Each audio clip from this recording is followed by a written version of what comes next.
ઉંદર માટેની મચ્છરની જાળી લગાવેલી છે, અહીંયાથી ઉંદર આવે છે। હવે તમે આનું ફિનિશિંગ જુઓ, આ સ્ટીલની જાળી છે અને કોટિંગ વાળી એલ્યુમિનિયમની પટ્ટી છે। હવે બહાર તમારે કઈ કામ છે તો આ રીતે તમે ચકલી ઓપન કરી અને આ તમારે આખું બહાર આવી જશે।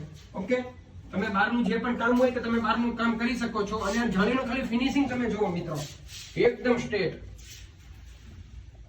અને સ્ક્રૂ કેટલા નજીક મારેલા છે જુઓ, પ્યોર સ્ટીલની જાળી છે।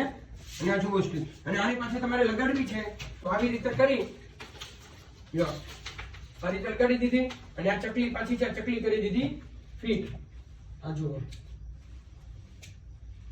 ઉપર અને નીચેના પાર્ટ અલગ અલગ કરેલા છે, એટલા માટે અલગ કરેલા છે કે આખી મોટી બારી કરશું તો એમને લગાડવામાં તેમજ કાઢવામાં ઘણી તકલીફ પડશે। તમે ફિનિશિંગ જો આવી જ રીતે અહીંયા પણ લગાવેલી છે। माशाल्लाह, सुभान अल्लाह, क्या कारीगरी है। इस कारीगर को हम 5 लाख नहीं 50 लाख देंगे।